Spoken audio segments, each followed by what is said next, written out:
planning a funeral is hard at any age, but planning your own funeral, it can get a little bit creepy, a little weird if you're doing it for yourself, but it could save your loved ones thousands of dollars and a whole lot of time. Joining us this morning, Chris Hill, founder of funeralresources.com. Chris, good morning. Thank you for having me. Well, I have to ask you, why did you think to begin this whole movement as far as looking at pre-funeral arrangements?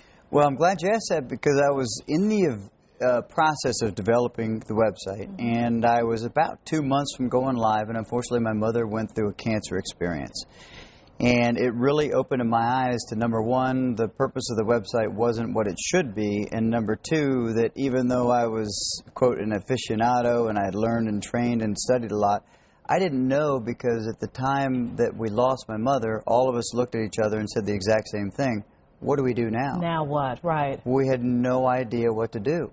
So the wrong time to have that discussion with your family members is during the process where it may or may not occur. The right time is to do it in advance of those situations so that you don't have to go through those difficult times on top of physical and emotional stress. Right, on top of all your mourning. You have really 5 great tips on how to become prepared. First of all, we've been saying it's kind of creepy, it's kind of weird. Forget all that, right? We're all going to have to go through this experience whether we like it or not. Well, you know, a lot of people say it's morbid, a lot of people say it's creepy, but I got to be honest, if you look at it from a financial perspective and you look at it from just a logical, when you do a will or a trust, what is that designed to do?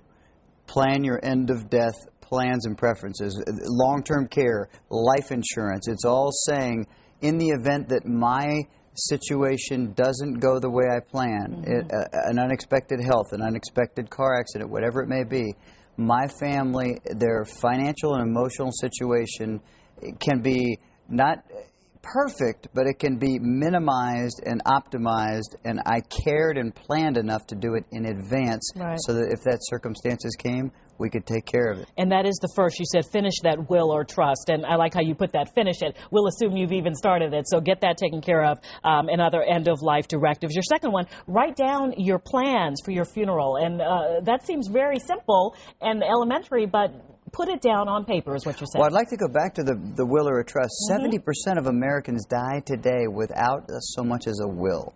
And that to me is astounding. Now imagine how many don't have an end-of-life plan. Right. It's in the less than 10%. Right. So planning your will or a trust is just the foundation. The second step is to create a guide called a family record guide. And what that does is that helps the family document the plans and preferences. Do you want to be buried or cremated? How big of a service do you want to have? Do you want to make it public or private? Do you want to have your ashes scattered? Do you want to have all the family members invited or certain people? There's so many things that go into a memorial service, and that's the written documented version. And then the other step that you can take is what is called a love drawer. Now, I personally created this love drawer concept, and the reason why is my wife and I were in a near-death car accident. And I'm happy to say we made it, but what I realized was I had done all those things. I had done the will, I had done the trust, I had done all the proper planning to protect us, but if something happened to me, she had no idea where to find those things. Physically where it was. Physically where it was. Consider life insurance. Life insurance, as well. Absolutely. It's just naturally a fit with wills, trusts, estate planning, and end-of-life planning. It fits perfectly. Last tip, as we're running out of time, quickly, take advantage of, not in your sense though, Chris, hopefully, but just in this segment, take advantage of new technology. You say that. There's some unbelievable things out there that people need to know about. In our case, I wish we did know about, and that is today, if you can't attend a funeral, and there's a lot of reasons, whether financially, whether health-wise, age-wise, planning-wise, schedule-wise, you can now attend. As a matter of fact, Fox News rated the top 10 tech trends, and number 1 was you'll attend a funeral online. So you can actually go in the privacy of your own home, anywhere in the world where you have access to the internet, and you can, the second best thing if you can't make it is you can watch it live on the internet. They're password-protected websites, so you can allow who you want, when you want, and if you can't make it, it's stored for up to 90 days. Wow. So what a great way for family members to participate. A couple others are DVD video tributes. And they're family pictures of somebody from childhood all the way up, choreographed with songs that they choose. and they really make a special memorial edition. When you watch it, it helps you heal, it helps you remember.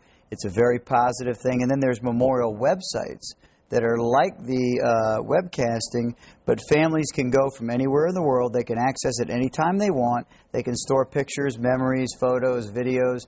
It's unlimited. It lasts forever. You can do donations, and it's a wonderful technology. Those three things at a bare minimum every family, in my opinion, needs to know about, because most of them are choosing them. All right. Chris Hill, funeralresources.com. We'll link all that good information to our website, myfoxdc.com. It's a pleasure to meet you. I'm glad to be here. Thanks for having me. All right. Let's go on downstairs, see what Tony's working on for the 9 o'clock.